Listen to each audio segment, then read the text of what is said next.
Hi, I'm Pete Forsyth with Wiki Strategies, and I'm going to do a bit of a demo here of some tools on Wikimedia Commons that I think are not very well known in the Wikimedia world, except for regular Wikimedia Commons users. There's some excellent options that let you do a lot of things, a lot of sort of big tasks efficiently. Much of this, I think, has been developed by user Rilke. So I'm going to finish up by going to their user page so you can see who they are. I think a lot of people have been involved in these, but yeah, there's a lot I don't know here. So I'm just going to do sort of a quick demo, and there may be some more information to fill in. I might just do this another time if I miss some things, but let's give it a go.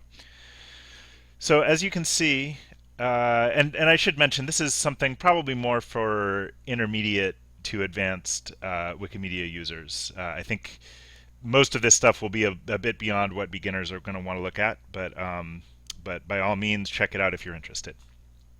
So you can see I'm on a category page. I've come to a category called Baseball Players. And I have, the first tool I'm going to show you is called Cat a Lot. This one is actually you can turn on in your preferences under the gadgets section. It's available on Commons, but not on a lot of other wikis. But as you'll see, it actually could be pretty useful on other wikis too. So I hope that'll change. So when you have the gadget enabled, whenever you go to a category, or I think various other kinds of pages too that list various files, you'll see this in the lower right corner. You'll see this. It says Catalot, and so when you click the name, it toggles it into a bigger window. And once you've activated it like that, that gives you the ability to select various files and then recategorize them. So I'm going to click here again to shrink the window, and I'm going to just scroll down. Now, as we see in the baseball players category, there's this subcategory called black and white portrait photographs of baseball players. So I'm just going to pick a few of these in the top category, and I'm going to put them in that more specific category. So once you've clicked on Catalot, you're going to have the ability to select a file by clicking in the area around the name. Okay, and I'm going to just close this again. I think to click the first one, you have to have the window open, but once you've done that, you should be able to click a few more. So I'm going to just hold the Shift key, or no, the Control key, and oh no, I guess I can't. So here I am already getting confused. So this is something that I've found a little tricky with Catalot, is that you sometimes have to work around the window, which can be a little frustrating, but you know, not that big a deal. So I'm going to just select 3 of these files. I could select 20 or 50 of them if I wanted to. And now I'm going to go into this window, and if I wanted to just find a completely different category, I could type it into the enter category name area, and it would sort of auto-fill it. It would guide me to it. But in this case, it's down here. You see it as a subcategory, it's listed here, black and white portrait photos of baseball players. And I have the option to either move or copy the files that I've selected. So I'm going to move them so that they come out of the top level category and they go instead into the more specific category. But you might use copy to keep them in both categories in another circumstance. So I'm going to click on it, and you see it.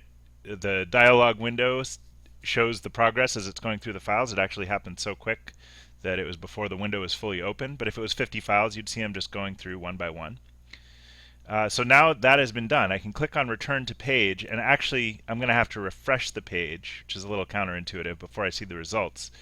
So the files that I chose are still in here, but if I now refresh this page, you'll see that they're going to be gone. Those files are now gone out of this category. So that's a quick intro to Catalot, and again, Catalot is something that you can turn on in your preferences. Now here, the next one I'm going to show you is really, really powerful. This I actually don't remember exactly how to turn it on, so we'll leave that to be filled in maybe in the comments. But in the left-hand screen, I'm going to under Tools, there's Perform Batch Task, and I think this was by putting something in my JavaScript file that created this menu item for me.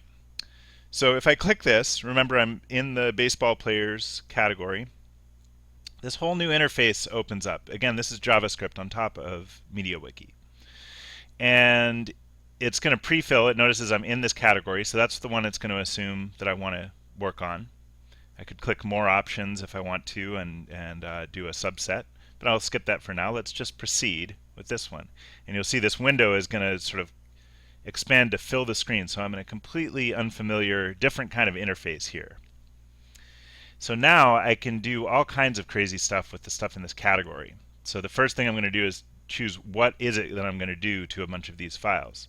So I could nominate a bunch of them for deletion if this was a category that had maybe a lot of copyright violations and I wanted to do just a batch nomination that puts them all in one nomination. And there's a bunch of different variants on that. I could also I could do a custom replace. I don't know what a lot of these options are. I've only used this for very specific things. So I'm not going to pretend that I know more than I do here. But as you can see, there are a lot of different options. And once you've, so let's just stick with nominate for deletion. I could give a reason here. So I'm going to say these files are ugly. You know, obviously I'd say something better and more policy-based than that. And this is going to tell me what's going to go in the edit summary and sign my name and things like that.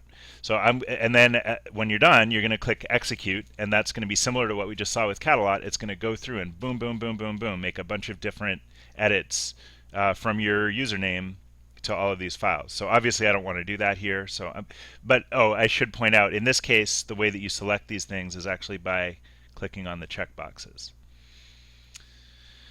Okay, so I'm going to cancel this before I get in trouble. And the final thing I'm going to show you is really, it's sort of a subset of that. This is actually what I encountered first out of all these tools.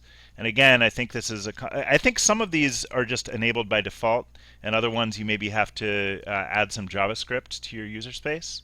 But you can do things like, here, I'm going to go to a specific file. So let's check out Norm Aldridge. And let's say I just want to nominate this file for deletion. I'm going to click there. Now, some of these you want to not click directly, because if you choose, I've learned this the hard way. If I say report copyright violation, there might be a number of different things I mean with that, but I'm not going to get a dialog at all. It's just going to take a bunch of actions just the moment that I click on that link. So I just happen to know nominate for deletion. This is one that's a little safer. It's going to ask me why should it be deleted, and I can explain. This is a copyright violation, and I might put a link to where else I've found it on the web. And this is going to give us some reminders and more information if you want to click in here. And then when you click the proceed button, it's going to file a nomination. It's going to tag the file. It's going to notify the person who uploaded it. It's going to do all of these tasks all in one go. So that's what I wanted to show you. As I said, the person that I think has done the most work to develop this framework is user Rilke, who I believe is, I've spoken with a few times, but I don't know too well, but I believe is German. So here's the user page, and they're very responsive. No, so I think I may be wrong about the ethnicity, because I'm seeing, well, level 3, so I don't know what their native language is, but I have certainly found that Rilke is very responsive if you have questions. So I hope that they won't mind if I invite you to reach out to them if you want to learn more about this. So I hope this has been interesting, and if you have ideas about this video and how it could be more useful, please let me know, because I'll probably do a tidier version of it. But I just wanted to throw this together to do a quick intro first. Thanks for watching.